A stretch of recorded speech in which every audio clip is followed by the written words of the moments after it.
In today's video, I'm going to be showing you guys 5 secret tips that you probably haven't seen before in Apex Legends. These tips are really going to help you guys out, so without further ado, sit back and let's go!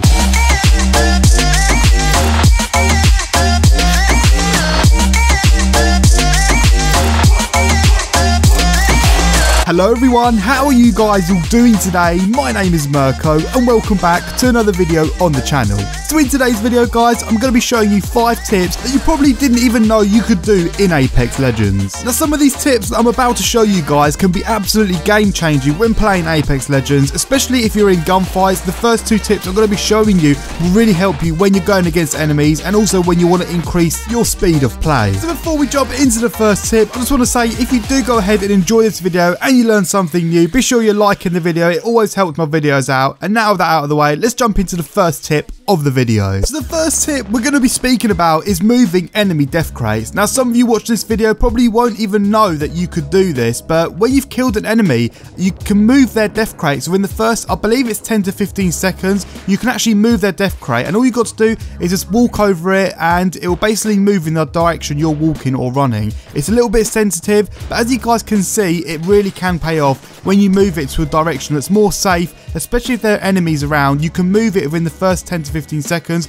to bring it in a much more safer location. Now after your seconds are up, the crate will just stay still, and wherever you had it last is where it will stay put for the rest of the game. So it's really good because you can put it in a safe location and then you can loot up that crate without worrying about being shot from different directions. And that's why I like putting it in buildings, as you saw in that example. Or if there's no buildings next to me, I'll just move it to somewhere where there is some sort of cover, whether it be a rock, a wall, anything like that. It's better doing that than looting up in an open space area where you could be shot from any direction and you're really visible to the other players. Now when I first found out about this, I thought it was a glitch or a bug in the game. I didn't think it was something that they integrated for a reason, but after some time they've patched a lot of things and they still haven't patched this. So it's made me think, or led me to believe, that they've added this as a feature in game for us people to use. And as I said, I don't think it's something overpowered because you can only move it around for the first 10 to 15 seconds of when you've killed the enemy. So I think they're going to keep it in the game, and I think it's something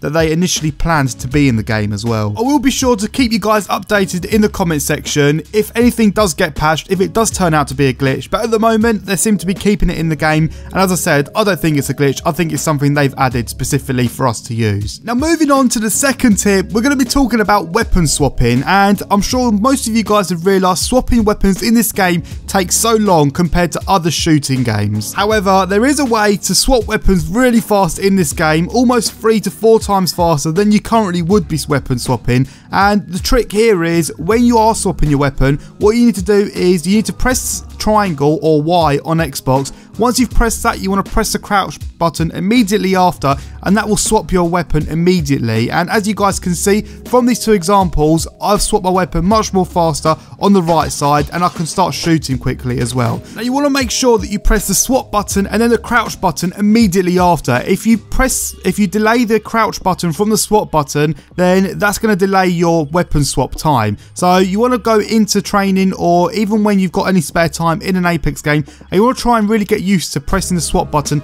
and crouch button immediately after, because that's the sort of time delay which is going to determine how fast you're going to swap your weapon. Now I've actually come up with a little technique because I don't like staying crouched after I've swapped my weapon. So what I do is I actually double tap the crouch button. So after I've pressed triangle, I then press the well, for me it's R3, which is the right analog stick, but whatever crouch is for you guys, if you press that twice, then that will crouch you down and then it will stand you up again straight away. So when you're in a gunfight, you won't even notice that you're crouching basically, and your weapon will be up and ready in no time. As I said, this is the technique I like to use. You can just press the swap button and then crouch immediately after. You don't have to double tap, but it brings you back on your feet again, and I think that's a good little feature in order for you guys to stay up on your feet if you like standing up.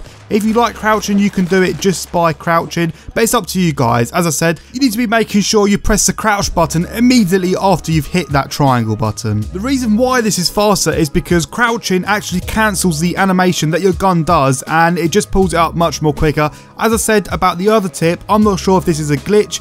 I think it's going to stay in the game. I don't see why they would get rid of it. But as I said, I'll keep you guys updated in the comments. Just for whatever reason they decide they don't want it in the game anymore, I will keep you guys updated. Now the third tip we're going to speak about is actually another thing that's going to speed up your mechanics, and it's actually your reload mechanic. So when you're reloading in a game, I'm sure most of you guys reload when your clip has run out of bullets, but instead what you guys should be doing is you should be reloading when you have probably a couple of bullets left in your magazine, and in this way it actually reloads your gun much more faster because it doesn't do the animation as of when you run out of bullets. As you guys can see in the comparison on screen, on the right side I'm not doing the animation and I'm reloading when I've got a few bullets left in my mag, whereas the left side I'm going to run out the magazine, and you can see it does more of an animation and it takes longer for me to reload and get back to action. These two tips alone, this reload tip and also the weapon swapping tip, these two tips are really going to help you guys out, especially when you're going against opponents and you're in gunfights, because these are the two things that you tend to do the most when you're running out of bullets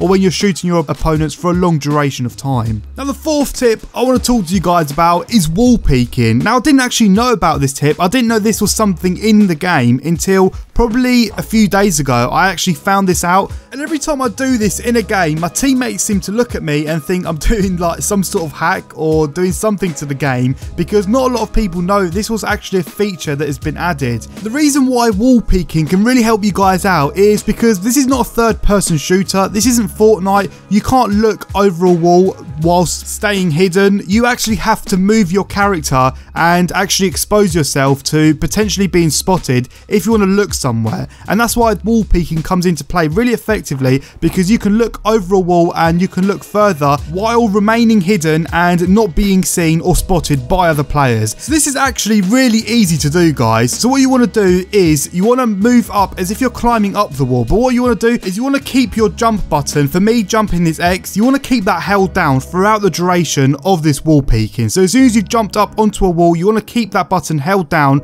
Once you've moved upwards and once you've reached to the top, you want to let go of your moving around button. So if you're on console, your left analog, you want to let go of that completely once you reach the top. Whilst doing all this, you want to still make sure you've got your jump button held down, and if you keep it held down, you will last for as long as you want in the wall peeking position. Now you can do this on any wall in Apex Legends as long as it's low enough for you to climb up to. You can do it on low walls as well, or you can do it on medium-sized walls. As I said, it doesn't matter what size it is as long as it's low enough for you to climb up to it. As I said earlier, I didn't even know about this until a few days ago, and I do use it quite often in Apex Legends, especially if I'm trying to look for enemies or if I'm low on health and I want to spot any enemies in a far distance or that's literally behind a wall.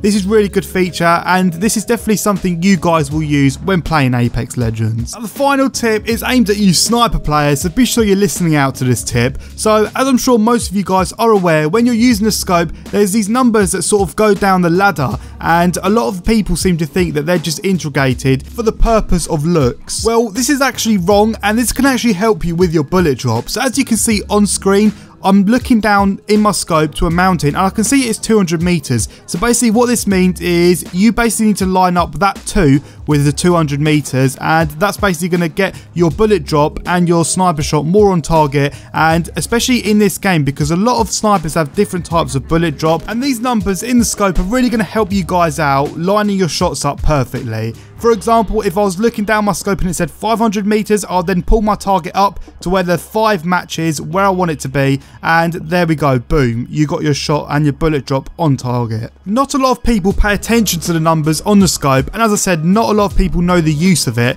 but in fact it's actually got a really big use when using a sniper scope. Now I actually found this out the other day when watching a YouTube video, and this is probably the reason why I haven't had that many long shots using a sniper, because I didn't actually know the use of these numbers on the scope. I didn't know what they meant. I personally thought they were just there for visual reasons, but it turns out they actually give a really helping hand when shooting from a long distance. So there we have it, guys. They are the 5 secret tips for you guys. Hopefully you can learn from these tips and you can go into Apex Legends and absolutely smash it in game. So if you guys did enjoy this video and you did learn something new, be sure you're dropping a like down below. Dropping a like always helps my videos out, and if you're new to the channel, first of all I'd like to say welcome to the channel, and second of all I'd like to say be sure you're subscribing if you enjoy Apex Legends and you enjoy watching watching Apex Legends content. This channel surrounds Apex Legends, tips, discussions, all of that good stuff, so be sure you sub in so you don't miss any of it. Thank you guys all for watching this video, enjoy the rest of your day, and I'll catch all of you guys out in another Apex Legends video. Take care everyone.